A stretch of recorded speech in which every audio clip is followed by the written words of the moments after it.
We've been taught that anything that is complex in our lives has to have a complex solution.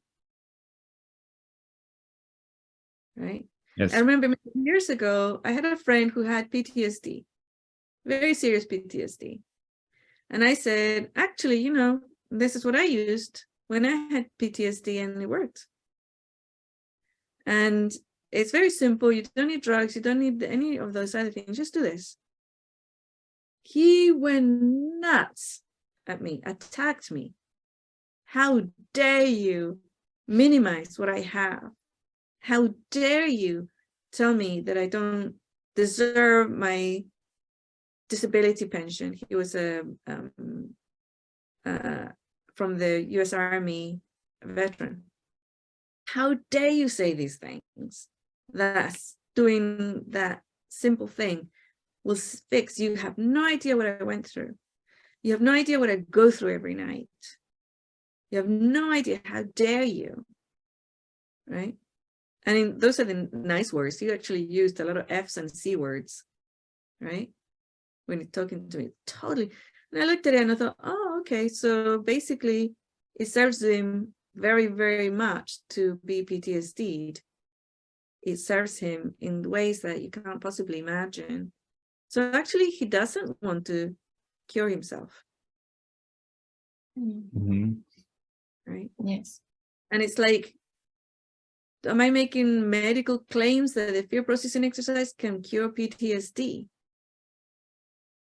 It won't work on everybody because some people will complicate and make it complicated. And don't actually want cured. And some won't get a cure because they lose their pension or their disability income or whatever's, or their specialness or whatever it is. I don't know how it's serving them.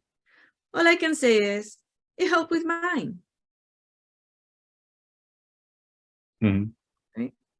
I was a war child, or was when I was a child, right? And I had a lot of stuff that happened in my life, even before that, that did cause PTSD, post-traumatic stress, a lot of it. And my physical body elemental, in fact, the fear processing exercise came in as a direct response to that PTSD. Mm-hmm. Mm-hmm. So it worked for me and it might work for others, right? But it's so simple. In fact, even as it's written and as it's recorded, it's a little bit more complex than it actually needs to be.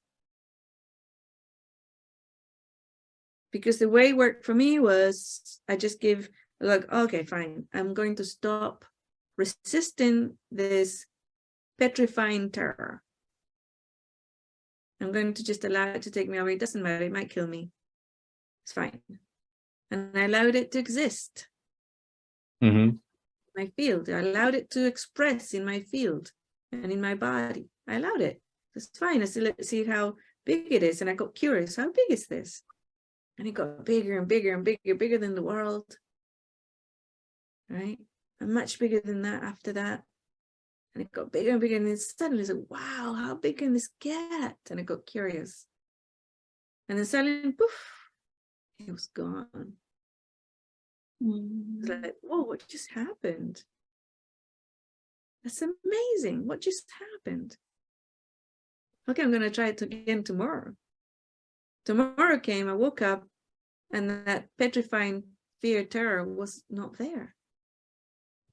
And it was the very first in my life that I woken up, that I remember waking up and that not being there. Yes. So that's how it worked. It was so simple. And I did add a little bit more, you know, because I tried it with other things like spiders and other things, you know, to see if it worked. I tested it for several months before releasing it. And I gave it to other people to test as well. I had 10 people working on it, working with it, I should say. And the other lines in the fear processing exercise came as a direct result of that exploration, right? That 6 months of development.